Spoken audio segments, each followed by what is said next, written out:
mais ñoom waa Pastef ñoo organisé. non non loolu seen yoon nekku ci. waa Pastef nga wax. waaw mais journée nationale président de la république moo ko war a décréter. wala surgaam moo ko war a décréter. journée des martyrs.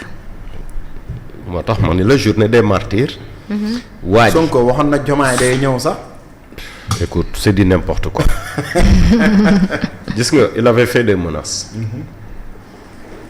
dina am avant le 8 dina am après le 8 te fële na la ci terrain meeting ba je pense qu'il avait déjà annoncé le 28. oui. dañ ko reporter. si foofu la ko annoncé woon. ok. Tu sais, Ousmane Sonko est en train d'essayer de réécrire l'histoire à sa faveur.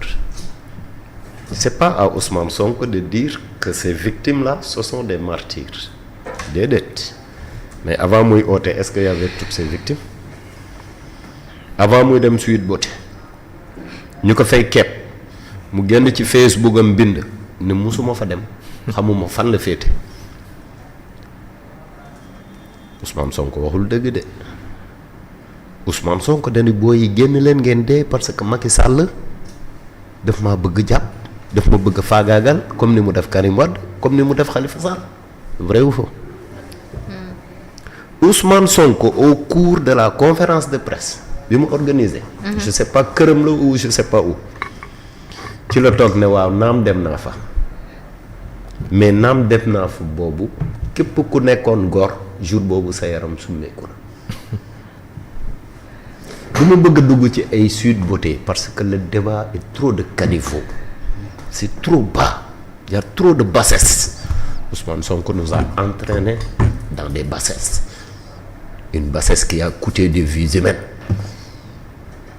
ñooñu c'est des victimes de Ousmane Sonko. Ils ont été victimes de la manipulation de Ousmane Sonko. À l'issue de ça bi mu waree dem uyu ji Mame Mbaye Niang Ousmane Sonko bi mu sosalee Mame Mbaye Niang ñu oo ko tribunal jour boobu ñaata nit ñoo dee ah. ñaata nit ñoo dee Ousmane Sonko saa yu ootee am ñu dee mu bëgg leen lu tuddee martyr martyr en quoi? C'est des victimes de Ousmane Sonko. Et si aujourd'hui justice est faite, ou s'ils avaient l'intention de faire justice, pourquoi vouloir interpréter la loi d'amnistie et non l'abroger totalement? Dites-moi, Ousmane est toujours dans son jeu de manipulation. Man ku dëgguwul mënuma la bëgg quoi. ku bëggul Sénégal bëggoo jàmm Sénégal defoo grandeur pour que le Sénégal puisse sortir si situation bi nga xamante ni lii mu ngi koy persister à chaque fois dafa mel ni jàmm arrangé wu ko ku mel noonu je peux pas l'aimer en fait. Tout ce qui s'est passé c'est Ousmane Sonko ginnaaw yàlla. Tous les problèmes aujourd'hui c'est Ousmane Sonko. tey bu ñu est-ce que xam ngeen ni loi d'amnistie bi buñ ko abrogé bu ñu ko effacé Ousmane Sonko serait le premier à aller en prison. ñoo xamante dëgg li fi xew yëpp moom la te gis nga tànkam boobu. bu ko téye woon dafa am non lieu et puis non lieu non attends moi Ousmane il est dangereux. yaa ngi taxaw assemblée nationale ne ñun loi amnistie bi bu fekkee ñun ñoo tax ñu koy voté bëgguñu nañ ko effacé ñun ñëpp ñu dem uyu ji yow moment bi nga koy wax ndekete li jëndi nga sa non lieu ci suuf Ousmane n'est pas sérieux. am na boo yu génn ne ko Ousmane yow ñun ngay sacrifier effectivement da leen di sacrifier parce que le gars waxam discours am bu ko kenn gëm parce que y a pas de crédibilité te Diomaye a bien fait bi mu jógee ci terrain meeting bi dafa annoncé journée bi te Ousmane à partir d'aujourd'hui ak Madiambal Diagne li mu ko wax lépp lu ko tuumaal nga seetal boppam Ousmane dañ ko tuumaal qu'il est en complicité avec les terreaux je veux dire les terroristes Ousmane dañ ko tuumaal qu'il est en complicité avec les rebelles du seetal boppam Ousmane dañ ko tuumaal ne borom Sweet Beauté bii waral 87 yëpp mort ou plutôt 87 yi nga xamante ni daanaka ñu ci bëri ci lañ dee ci problème boobu qui était une suite logique avec l'affaire de Mame Mbaye Niang dañ ko jox marché li fi jot a dee yëpp ba bi ñu owee Sonko moo sosal Mame Mbaye Niang yaay sosal nga nit ki indil preuve nga ni doo indi preuve te noonu lu continuer di ko politiquer jusqu'à présent dañ lay tiim wax leen lu leen neex comme Bara Ndiaye léegi commencé naa jooy parce que dégg na plainte yi dañ lay sosal dañ lay yàq nañu bàyyi yàq gor ñi parce que Sénégal ne mérite pas Ousmane Sonko. Sénégal a besoin des gens qui sont outillés, qui ont un background positif et qui peuvent changer ce pays-là. D'où la nécessité de l'agora là. Ça doit être pénétré partout et promu partout. Borom xam-xam la ñu soxla. soxla wuñu koo xamante ni ci manipulation ngay dox. soxla wuñu koo xamante ni ci sentiment nit ñi ngay dox pour manipuler la. Ok. La question de la mort est trop sensible au Sénégal boo amee dëj ni da ngay wax moom sax mu baal la. Ousmane day dox ci sentiment yi mais man li may wax le discours de Ousmane Sonko dawul sama yaram dans la mesure où je sais que lui c'est un acteur des jeux films et la preuve en est que à chaque fois il essaye de tout écrire à sa faveur Ousmane li mu wax yëpp te du dëgg dafa bëri ci réew mi. mais ay situation lay jël di ko renverser pour mën a justifier li mu doon wax. D'accord. Le Sénégal ne mérite pas Ousmane Sonko. D'accord. Gis nga martyrs yi on doit pas les appeler martyrs tant que justice n'est pas faite tant que la loi d'amnistie n'a pas été abrogée ou effacée. D'accord. Sénégalais yi ñu ngi koy xaar. D'accord. Le collectif du peuple. am na solo. askan wi. ñu ngi xaar loolu. am na solo. La loi criminalisant l'homosexualité qui a été une promesse. ñu ngi koy xaar gor ca wax ja.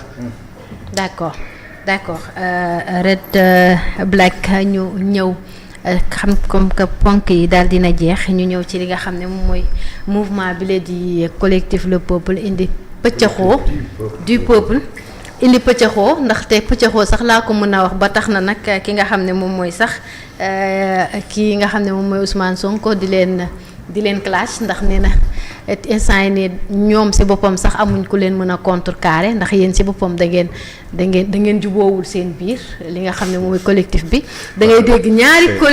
c'est l'hôpital qui se moque de la charité quoi.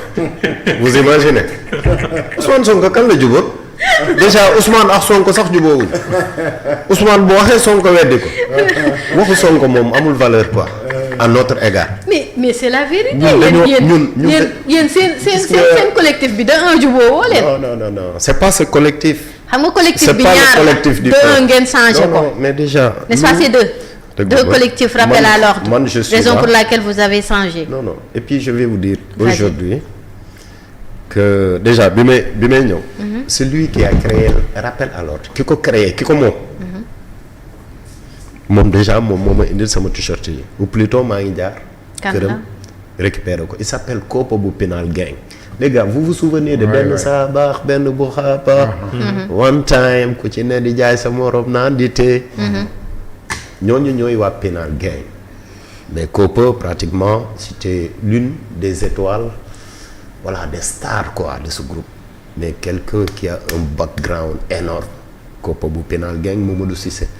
maa ngi koy nuyu c'est quelqu'un que je respecte énormément parce que c'est un homme de valeur c'est un patriote qui aime son peuple wax ma ay patriote Pastef yooyu de moom c'est un patriote du Sénégal donc c'est lui qui a créé l'ex-rappel à l'ordre parce que là on répond plus par rappel à l'ordre quelqu'un comme man à chaque fois daa am lu may faral di wax quand je dis que Karim Gueye a beaucoup de mérite par rapport à rappel à l'ordre rappel à l'ordre parce que Karim plutôt Kopa dafa créer rappel à l'ordre di wër Sénégal fépp foo xamante ni booy rey nañ leen ce que Ousmane Sonko appelle les martyrs ses victimes à chaque fois mu immortaliser leen à travers des graffitis parce que ku xam graffiti xam ne vraiment c'est une branche du hip-hop quoi donc Karim bi mu gisee action bi mu rafet mu ñëw mu intégré bi mu intégré jël rappel à l'ordre jaay ko àdduna bi yëpp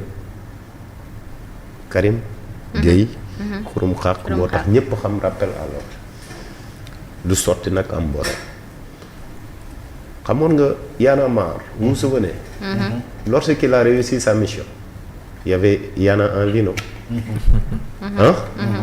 donc ay infiltration la ay mbir la yoo xamante ni bëgguma ci sori parce que je veux plus parler de rappel à l'ordre parce que aujourd'hui on est le collectif du peuple parce que rappel à l'ordre c'est un collectif pour créer la différence avec d'autres personnes ou d'autres groupes qui se réclamaient rappel à l'ordre on avait ajouté du peuple donc ce qui veut dire que rappel à l'ordre du peuple qui est un collectif maintenant ñu rocc ci rappel à l'ordre bi nank teg ko fële mu nekk collectif du peuple askan wi amuñu problème mu tur rappel à l'ordre expression française français yi sax réclamé wu nañ ñoom ñoo ko moom mais l'idée ça émane de Copopinal Gang qui est aujourd'hui avec nous et tout ce qui est digital moo koy gérer en même temps il fait partie des directeurs artistiques dans le cadre de la communication. Mais sauf que votre nom collectif du peuple.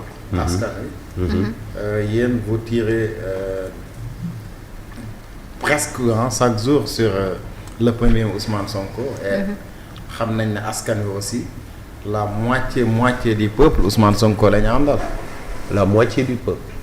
askan wi en tout cas quasiment ñii tax ñii dem élection voté ñu mën parce que élection aussi mooy nattukaay réew mi. nga bu ñu demee élection. ñu voté. Ousmane il faut comprendre une chose comme c'est Diomaye qui est le président Diomaye la ñu fal quoi. te Diomaye waa coalition Diomaye président ñoo ko porté en fait.